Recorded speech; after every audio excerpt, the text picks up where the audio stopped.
Okay guys, so this is going to be a video over limits in continuity and differentiability. We'll talk a little bit about it, but that derivatives will be in the next set. Okay, so we're going to get ready to review for our AP test. Limits in continuity is about 10% of your test. Now, no telling how much of this is going to actually be on the AP test this year, because we don't know what's going to be on there. I know the content, I just don't know what the questions are going to look like or how many questions. So I'll have a little more information next week on this. Okay, so the first thing we need to know is how to fill our trig chart.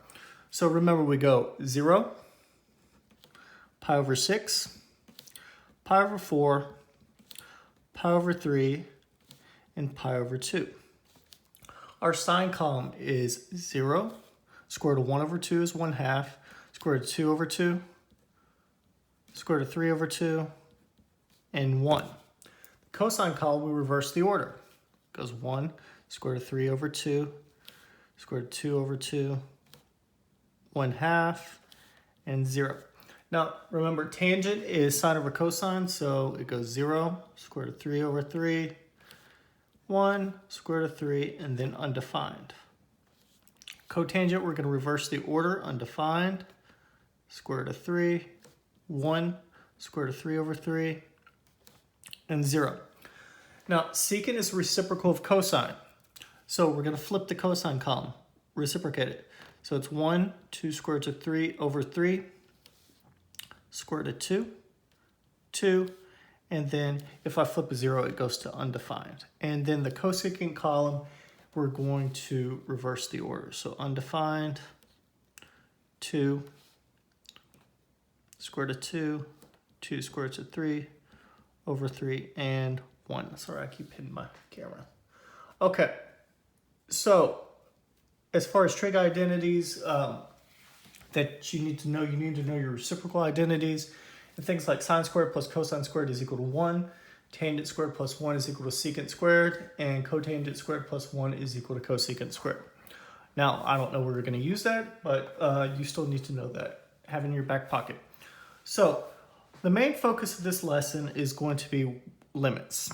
Okay, so as I've typed out, a limit is pretty much a y value. A limit can be a solid point or a hole in the graph. Don't forget that. In order for a limit to exist, the left-hand limit must equal the right-hand limit. Okay, so that's what this means. The limit as x approaches from the left-hand side is equal to the limit as x approaches from the right-hand side. Now, in the previous two lessons, we talked about L'Hopital's rule. So we're really not going to spend any time about on that in this lesson. Okay, so if you get 0 over 0 or infinity over infinity, you're going to use L'Hopital's rule. Now, there are some important limits to remember that come from L'Hopital's rule. The limit as x goes to 0 of sine of x over x is equal to 1. And the limit as x approaches 0, 1 minus cosine x over x is equal to 0. Remember, limits at infinity follow top-heavy, bottom-heavy rules. We're going to look at some examples dealing with that. Okay, so our first example. The limit as x approaches 2 of pi. Well, there's nothing to plug in for x, so your answer is just pi. Okay, next example. This doesn't look like it factors, so what we're going to do is just plug in. So 3 times 2 is 6. 6 plus 5. Plug in a 2. 5 times 2 is 10. 10 minus 3 is 7. So your answer comes out to be 11 over 7.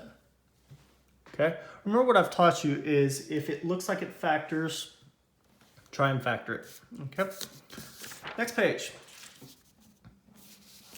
Okay, so we got t squared plus 1 over t. Nothing factors, so let's plug in. 3 squared is 9. 9 plus 1 over 3, so it's just 10/3. Okay, this one right here. So t squared minus 4 looks like it factors. It factors by difference of squares. So let's factor that first. So t plus 2 and t minus 2. Now, remember, if it cancels top and bottom, you have to put a 1.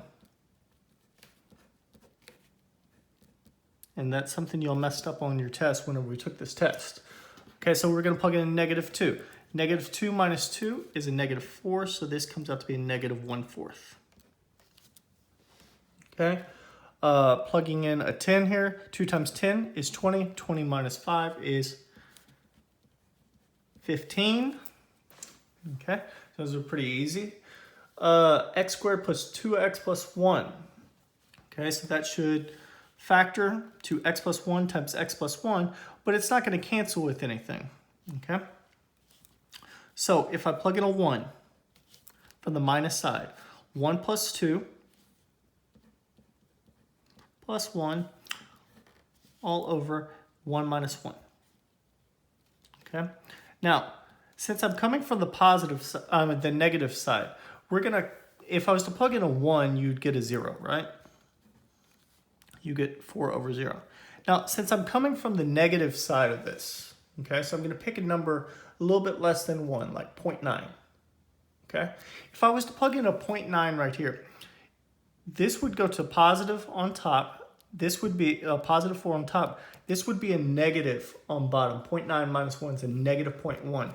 So this thing is going to go to negative infinity, okay? So that's how you determine the behavior when it's a number over 0. Okay, next one. If you were to plug in, you're probably going to, you're going to get some sort of discontinuity. So let's see if it factors first. So 2x, x. So it's going to be a -3 and a +3 like that. So remember, if you get 0 over 0 or infinity over infinity, try and reduce and cancel something. Okay, so your answer should be 9 when you plug in. Okay, so if you need to do PSF on this, do PSF on this out to the side. So your product is going to be a -9. Your sum is going to be -3x. -3 times 2 is a -6. And then +3 gives you the -3 in the middle over there. Okay? Remember, when things cancel top and bottom, that's called a whole or removable discontinuity. We'll talk about that in a second. Okay, the next example. When we had the sine of x over x ones, we had to make sure that the angle matches what's on the bottom. So what I taught you is to factor out whatever is on the bottom or top. We're just going to deal with it like this. Now, we want to make sure, hold up just a second, let me get a red pen. So I have a different color.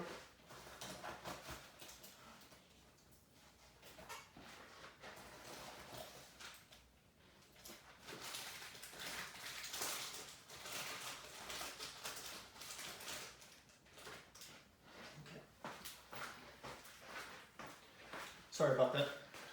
Okay, so we want to make sure that the angle matches what's on the bottom. So I'm going to match 4x down here. If I put a 4 in on the bottom, I have to put in a 4 on top. So my answer comes out to be 4/5. As simple as that. Okay. This question, the next one usually shows up on multiple choice. So remember when we did differential equations, in order to get rid of an absolute value, you have to put plus or minus. Okay, so this is x plus 7 over x plus 7, or this is going to be x plus 7 over a negative times x plus 7. Now, when this cancels, that goes to 1. Okay, if you're going from the positive side of this. If you're going from the negative side of this, it comes out to be -1. So, since your left-hand limit and your right-hand limit don't equal each other, this does not exist. Okay? So if you're coming from the positive side of this, like say -6 is from the positive side, you would be in this branch right here. The limit would be 1. If you're coming like limit as x goes to -8, you would be in this branch because it's below -7. Okay, next one. Limit as x goes to 0, 1 plus cosine of x, you're going to plug in a 0. Cosine of 0 is 1, so your answer should come out to be 2. Next question is a conjugate question, okay? Or you can use L'Hopital's rule on it if you want to. I'm going to work it the conjugate way because that's the way we first learned how to do these questions. Okay, so the conjugate of this is going to be 2x plus 1 plus square root of 3. And we're going to multiply top and bottom by the same exact thing. Remember, a conjugate is the same thing, you just change the sign, so a negative and a positive. Okay, you're going to FOIL out the top. So you should get 2x plus 1. And the middle terms are going to end up canceling. And then you do square root of 3 times square root of 3 is 3. So it's minus 3. And so your top is going to look like this. So that goes to 2x minus 2. It's going to factor like that. And then the bottom, we're going to leave the x minus 1 alone. And you're still left with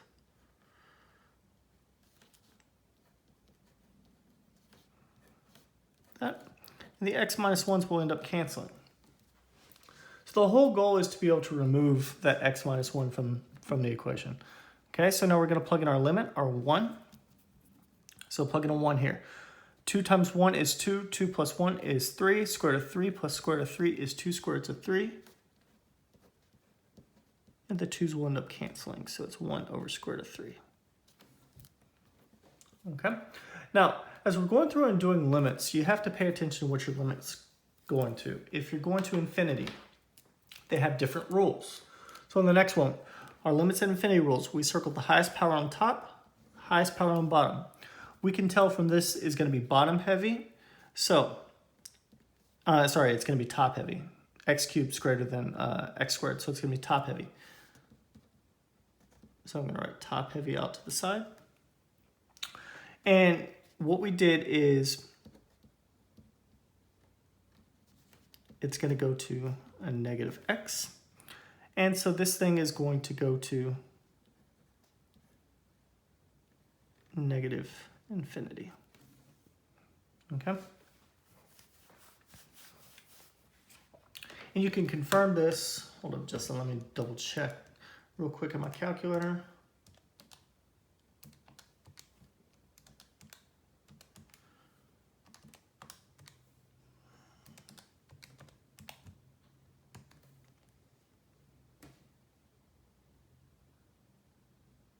Yeah, it's going to go to negative infinity.